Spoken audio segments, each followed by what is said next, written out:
The United States and India are standing at a crossroads once again, and this time it's all about tariffs. President Donald Trump has officially doubled tariffs on Indian goods, pushing them from 25% all the way up to a staggering 50%.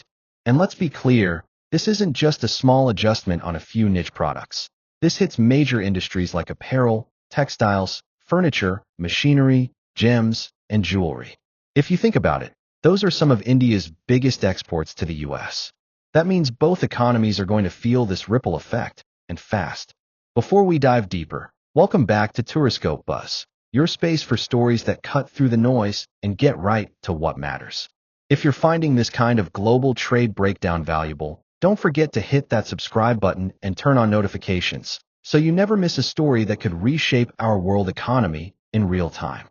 Now, let's talk about why this move is such a big deal. First, tariffs are essentially taxes on imported goods.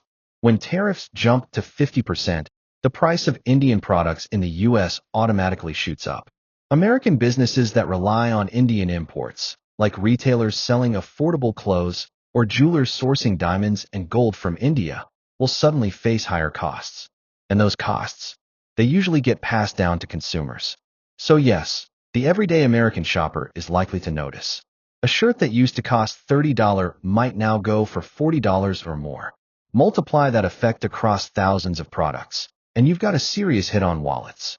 On the flip side, India isn't just going to sit back quietly. India is the world's fifth largest economy, and trade with the US is a crucial pillar of its growth.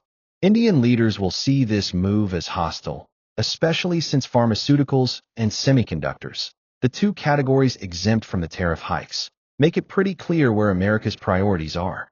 Washington wants to protect access to medicine and tech, but it doesn't mind squeezing industries where India is strongest, like textiles and jewelry. So the question becomes, how will India retaliate? Past trade wars show us that countries rarely accept these blows without pushing back. That could mean India raising its own tariffs on American goods, tightening market access, or even pivoting harder toward alternative partners like the European Union, Russia, or China. And let's not forget the timing.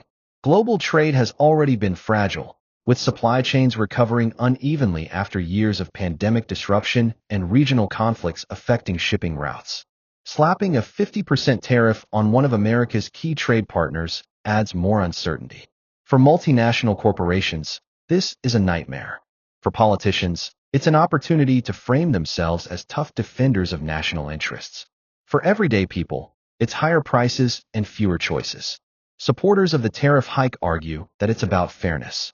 They say India has long protected its own markets with restrictions and subsidies, while enjoying easy access to US consumers. Doubling tariffs, in their view, is a way of leveling the playing field and boosting American manufacturing. But critics warn this could backfire badly. If India retaliates, US farmers, tech companies, and manufacturers could lose one of their most important foreign markets.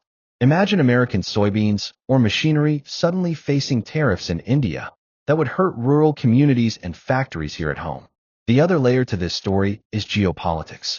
The US has been trying to strengthen ties with India as a counterbalance to China. Military cooperation, technology sharing, and diplomatic partnerships have been growing for years. But nothing strains a partnership like a trade war. By escalating tariffs to 50%, Washington risks alienating a key ally right when global tensions with China, Russia, and Iran are already dominating headlines. It raises the question, is this move about economic protectionism, or is it a gamble in the bigger geopolitical chessboard? Now here's where things get even more interesting. Goods already in transit might be spared if they're declared by September 17th. That means companies are rushing to get shipments logged before the deadline. Ports, freight carriers, and customs brokers are under enormous pressure to beat the clock. It's like a trade sprint with billions of dollars on the line. But what happens after the deadline passes? US shelves could see shortages of certain products, prices could soar even higher, and small businesses that rely on affordable Indian imports might simply shut down. The story of tariffs isn't just about taxes or trade. It's about the way nations choose to interact with each other. It's about who holds the leverage and who gets squeezed in the process. For some, it's about nationalism and economic independence. For others, it's about cooperation and free markets. Wherever you land in this debate, one thing is clear. Doubling tariffs to 50% is not just a headline. It's a decision that will affect millions of lives, from factory workers in India to families shopping in America. And that's why you're here, because stories like this are shaping the world we live in, even if they don't always make the evening news. If you found this breakdown helpful and eye-opening, subscribe to Touriscope Buzz, drop a like to support the channel, and share this video with a friend who should be paying attention to these shifts in global trade. The next few weeks will be critical as we see how India responds and whether the U.S. economy can handle the shockwaves. Stay tuned, because this story is only just beginning.